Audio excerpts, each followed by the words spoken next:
Bonjour, je suis professeur Abdou Sène, je suis enseignant-chercheur en mathématiques appliquées et du point de vue de la recherche, je travaille plutôt dans le contrôle en mécanique des fluides et en mécanique des milieux solides.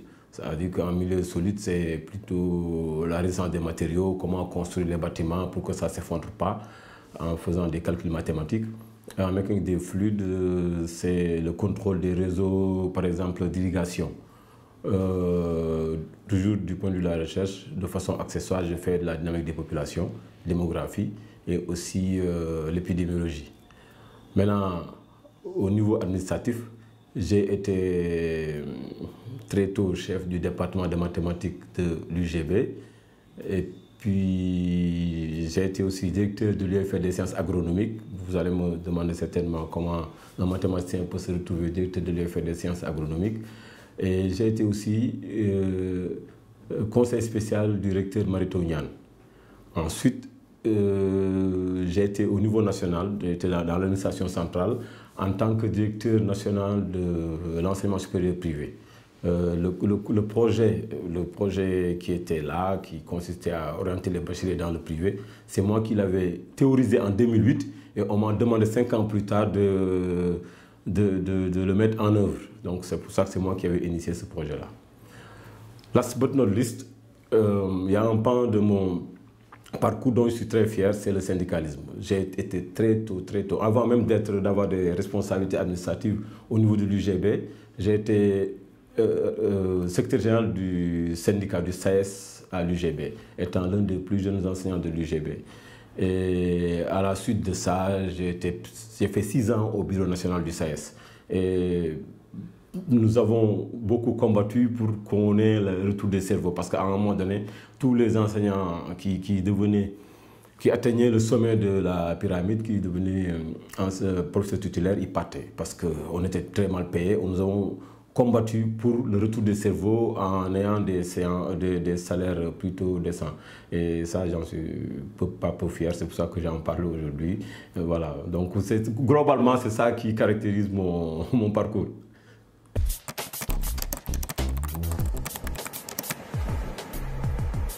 Le PIE est organisé assez simplement.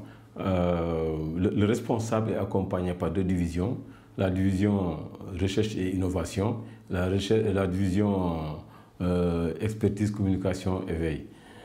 En plus de cela, nous avions demandé aux 3 pôles pédagogiques, parce que ça il faut comprendre ce qui différencie l'UVS des autres universités. Dans les autres universités, ils ont des facultés.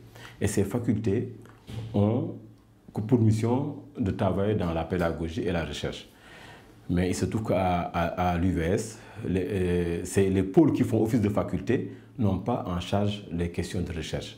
Donc nous avons concentré au niveau du pied tout ce qui est recherche. Et c'est pour ça que nous avions demandé aux 3 pôles de nous envoyer des points focaux qui nous accompagnent et qui servent de relais, de pont entre le pied et les 3 pôles. Donc nous avons donc 2 divisions qui sont occupées par 2 agents d'UVS, un père et un PATS, et 3 personnes qui représentent les pôles dans le pied. Pour ce qui est des missions, notre mission principale vraiment c'est de promouvoir la recherche-développement. Je dis bien la recherche-développement. Il n'est pas interdit, parce qu'à l'université, il est interdit d'interdire, il n'est pas interdit de faire la recherche fondamentale, mais notre mission principale, c'est de promouvoir la recherche-développement. Et quand je parle de la recherche-développement, il faut que je précise que ce n'est pas que la recherche technologique ou scientifique et technologique, ce n'est pas que les SNT, sciences et techniques, c'est aussi les sciences humaines et sociales. C'est important, parce que lorsque des juristes, des sociologues, des politistes, ou des économistes travaillent à trouver les meilleures stratégies pour développer notre pays, ils sont dans la recherche-développement. Donc ça, je voudrais vraiment faire cette précision pour que tous les collègues le comprennent. Lorsque nous parlons de recherche-développement, c'est vraiment dans le cadre de l'intégration de toutes les sciences. L'autre mission importante du PIE, c'est l'animation scientifique. Parce que l'animation scientifique, c'est quoi? C'est qu'au niveau de l'université, nous produisons du savoir. Mais lorsque vous avez produit du savoir, si vous ne communiquez pas, cela ne sert pas à grand-chose du point de vue de la résolution des problèmes de la cité. Donc c'est pour ça qu'il est important de mettre en place une structure d'animation, et ça nous l'avons fait. Nous avons d'ailleurs recruté quelqu'un qui s'occupe essentiellement de l'animation scientifique. Le PIE a aussi pour mission d'évaluer tout le potentiel de l'expertise qui existe au niveau de l'UVS et de la valoriser. Donc d'ailleurs, l'une des divisions, la division qui s'occupe de l'expertise, a commencé à travailler sur le recensement de cette expertise-là qui est énorme. Pour le moment, nous avons vu qu'il y a beaucoup de choses qu'on peut exploiter, et nous avons d'ailleurs commencé à l'exploiter. Donc l'une des missions, c'est la vente d'expertise. Et quand je dis vente d'expertise, ça concerne toutes les composantes de l'UVS, pairs, parts, étudiants.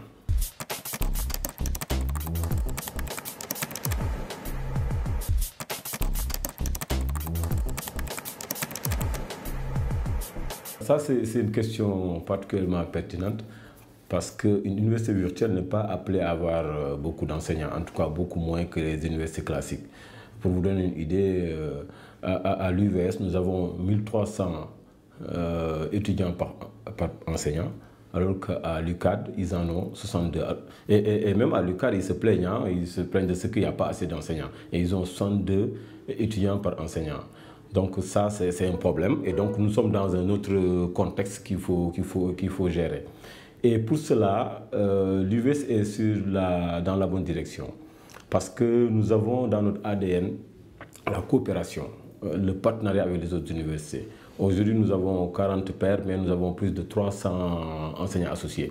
Ce qui signifie que nous sommes dans le partenariat, et nous sommes obligés d'ailleurs de le faire. D'ailleurs, même pour ce qui est de la recherche, c'est de la même façon que nous procédons. Aujourd'hui, nous avons des partenaires avec lesquels, je vais y revenir certainement, avec lesquels nous avons pu gagner des projets. Et ce sont des partenaires qui sont dans les autres universités comme dans d'autres cabinets. Donc le partenariat, c'est ça votre salut.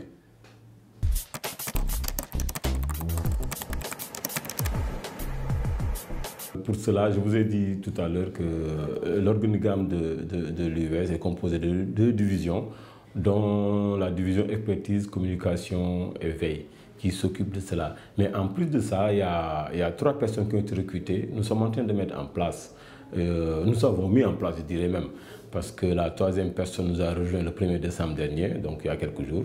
Et nous avons mis en place une équipe de 3 personnes qui sont chargées de monter des projets, aider les collègues. Quand je dis les collègues, c'est les collègues pairs et parts à monter des projets. Lorsqu'ils ont une idée de projet, ils peuvent venir les voir pour qu'ils montent ces projets-là. Eux-mêmes, ils ont monté un certain nombre de projets. On n'est pas peu fiers de dire que le premier projet qu'ils ont monté, ils l'ont réussi. Nous avons aujourd'hui gagné un projet, un appel lancé par l'Agence nationale de la recherche scientifique appliquée, et c'était le premier coup d'essai, quoi. Et donc ça, symboliquement, c'est important. Et nous espérons que les autres collègues de l'UVS qui auront des projets et qui ne sont pas outillés pour monter ces projets-là pourront venir les voir pour qu'ils les accompagnent. C'est ça leur rôle réellement.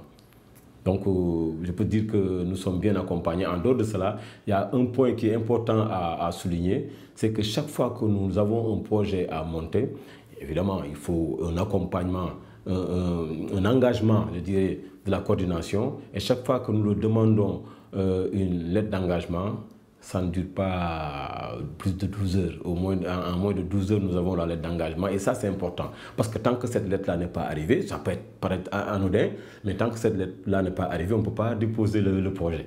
Donc, merci aussi à la coordination et au coordinateur pour ça.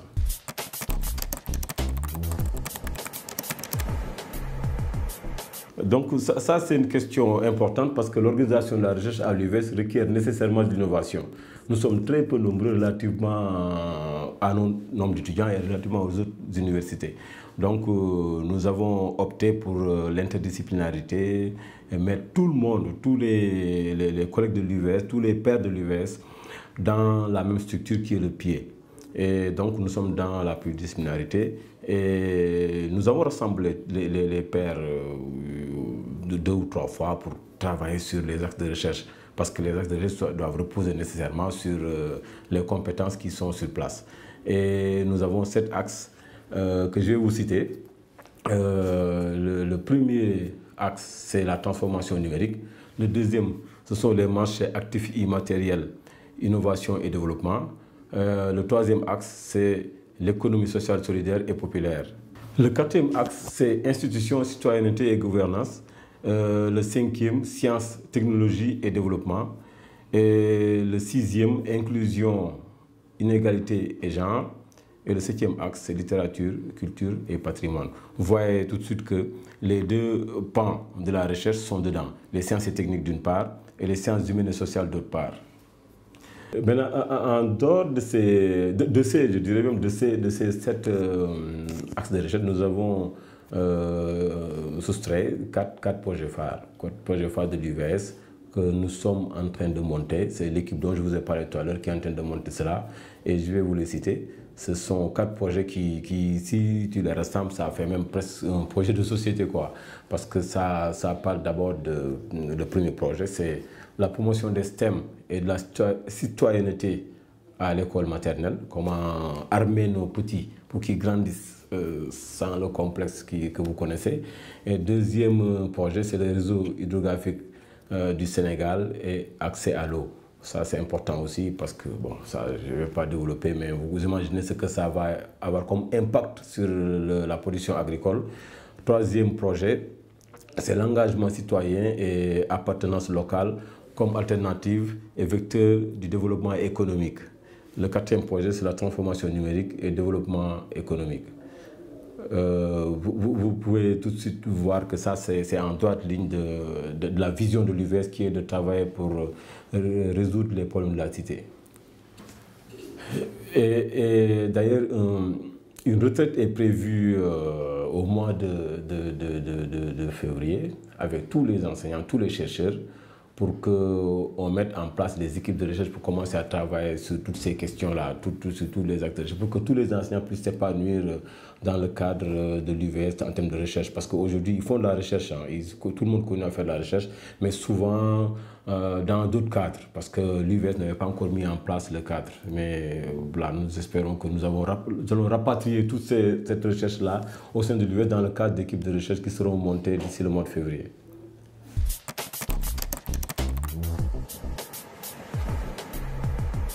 Voilà.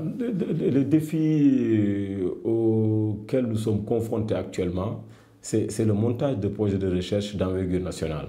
Parce que l'UVS, dans son ADN, dans sa vision, veut travailler pour la résolution des problèmes de la cité. En tout cas, créer le pont entre l'université et la société. Et vu que nous sommes très peu nombreux, nous sommes devant un hiatus extraordinaire parce que nous ne sommes que 40, donc ce n'est pas facile. Donc le défi, c'est d'engager les collègues des autres universités, et nous y travaillons actuellement, pour qu'ensemble nous puissions travailler à résoudre les problèmes de recherche que nous allons poser. Donc ça, c'est un défi énorme. Et nous avons commencé. Nous n'avons pas peur des défis, nous avons commencé, nous pensons que nous allons y arriver. Nous n'avons pas commencé que tout de suite. Depuis 2 ans, nous en parlons à gauche, à droite, aux collègues des autres universités, pour qu'ensemble nous puissions travailler à résoudre ces problèmes-là que nous avons posés et que nous seuls ne pouvons pas résoudre. Nous avons besoin d'équipes pluridisciplinaires. Ça, c'est un défi aussi parce que ce n'est pas dans notre culture de travailler dans des équipes pluridisciplinaires, mais en plus, du point de vue de l'effectif, nous sommes très peu nombreux. Donc ça, c'est un défi important à relever.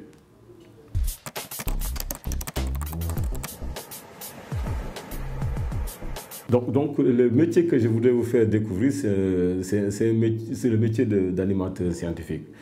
C'est important, comme je vous l'ai dit tout à l'heure, si nous voulons que l'université réponde aux besoins de la société, il faut nécessairement que nous communiquions. Et pour communiquer, je pense que l'animation scientifique n'a rien de tel. Donc là, le coordonnateur a bien voulu nous recruter quelqu'un que vous allez découvrir tout à l'heure, qui va s'occuper essentiellement de l'animation scientifique. Et voilà.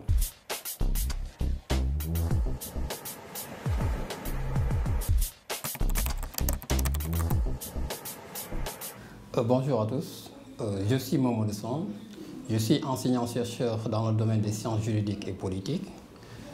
Particulièrement, je suis titulaire d'une thèse de doctorat en droit public, droit de l'intégration et de l'OMC, parce que ma thèse porte sur l'intégration unique de l'UEMOA et de la CEDEAO en Afrique de l'Ouest. Je suis également titulaire d'un master en droit de l'intégration et de l'OMC, master qui m'a permis en quelque sorte de mener une consultance en droit communautaire de l'UEMOA et de la CEDEAO. J'ai également fait d'autres formations, se former pour enseigner dans le supérieur, une formation qui m'a permis d'avoir une certaine connaissance dans l'enseignement en distance, en dehors du tutorat et de la certification, qui m'a permis également d'avoir des connaissances sur l'utilisation également du numérique dans l'enseignement supérieur. J'ai également fait d'autres formations, comme enrichir mutuellement sa pratique pédagogique avec le numérique. En tant qu'enseignant également, j'intervenais à l'université de Bambey en 2018 et 2019. J'intervenais également dans certaines universités, comme l'université Nelson Mandela de Dakar. J'ai intégré l'UVS en tant que tuteur relais, ensuite tuteur vacataire, avant également de devenir un tuteur contractuel. D'ailleurs, c'est sous ce statut également que j'ai intégré le PIE, en étant le point focal même du pôle CEJA au sein du PIE. Au sein du PIE également, j'ai participé à différentes activités, notamment la définition des axes de recherche, les activités également qui concernent l'animation scientifique. J'ai également mené une expertise concernant le montage des projets. Aujourd'hui également, je suis le responsable de l'animation scientifique. Voilà en résumé une brève présentation de ma personne.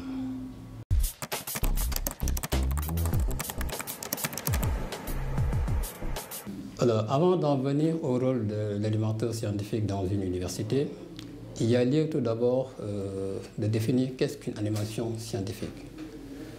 Une animation scientifique, en quelque sorte, c'est un programme d'activité qui est destiné à faire découvrir, connaître et comprendre les sciences et les techniques à un public non averti.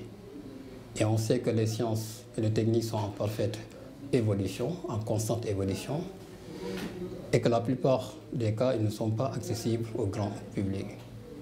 Et sur ce, l'animateur scientifique est chargé d'être le médiateur entre le monde des sciences et le grand public. C'est une manière en quelque sorte de faciliter l'accès. Et par rapport à cela, on peut décliner le rôle de l'animateur scientifique en 3 points. Dans un premier temps, il est chargé de faire comprendre les sciences et les techniques à travers des expositions, des visites d'entreprise, voire même des conférences. Il est également chargé de les mettre en débat, avec l'organisation également de colloques, de conférences, voire même de cafés scientifiques. Il est chargé également d'initier le public à la démarche scientifique. Et quand on parle de démarche scientifique, il y a 3 éléments qui reviennent. Il y a d'abord l'observation, l'expérimentation, il y a également l'analyse. Concernant également le rôle de l'animateur scientifique, on peut dire que ce rôle également peut varier dans la mise en œuvre d'une activité. Si vous prenez comme par exemple les rendez-vous de la recherche, par rapport à cette activité, il peut arriver que l'animateur scientifique joue le rôle de modérateur. Il peut en quelque sorte faciliter l'accès à la parole, cadrer le débat, faire la synthèse et clore la session. Voilà en résumé le rôle de l'animateur scientifique.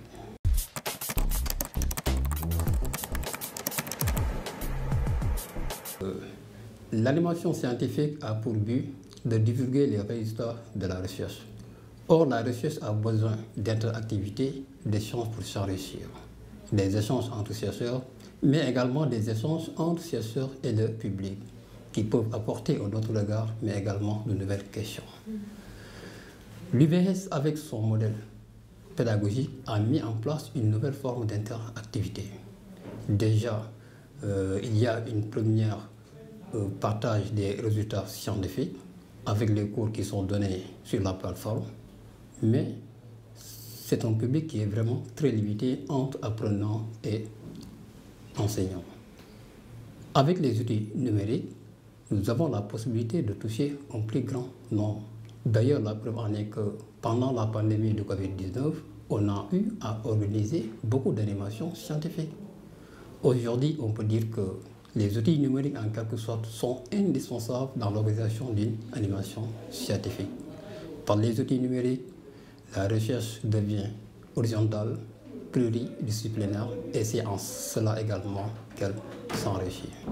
Voilà en résumé la particularité même de ce métier par rapport à notre institution qui est l'UVS.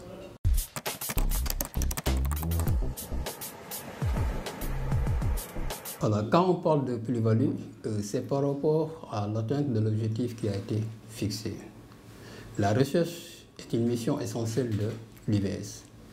Et la renommée d'une université se construit en bonne partie par la capacité à offrir des activités de recherche stratégiques qui ont un impact sur le plan économique, social, technologique, voire même sur le plan du développement du capital humain. Et par rapport au plan stratégique 2018 et 2022, l'UVS vise à mettre en place des activités de recherche ayant un impact sur la collectivité.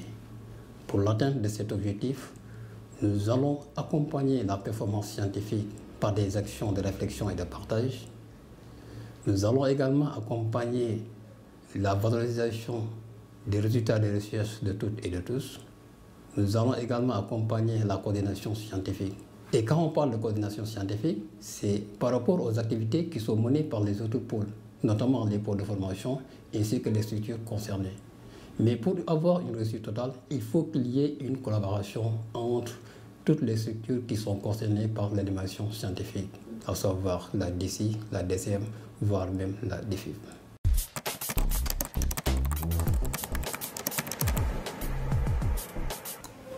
Par rapport aux différentes tâches, dans un premier temps, il y a lieu de définir, de concevoir et de mettre en œuvre un programme d'activité. Ça, c'est un. Il y a lieu également de coordonner avec les structures concernées. Et dans la mise en œuvre également d'une activité, il y a lieu de rédiger les notes conceptuelles ainsi que les TDR. Il y a lieu également de valoriser les résultats des recherches à travers un cahier de recherche qu'on voudrait mettre en place après l'organisation de certains colloques pour publier les actes qui ont été développés. Donc voilà en résumé les différentes tâches que j'effectue habituellement.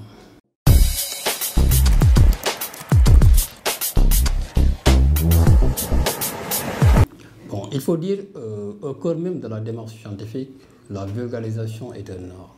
Pour dire tout simplement que l'animation scientifique est essentielle aujourd'hui, et cela dans tous les domaines, pas seulement les secteurs scientifiques. C'est une façon d'apprendre et de remettre en question. Certes, aujourd'hui, il existe de nombreux outils et des dispositifs pour divulguer les résultats des recherches, mais il faut reconnaître que le meilleur outil, le meilleur instrument demeure être l'être humain. Il permet la discussion, format qui est favorisé par les conférences, voire même les exposés. L'animateur scientifique emmène de la curiosité et réconcilie le public avec les sciences.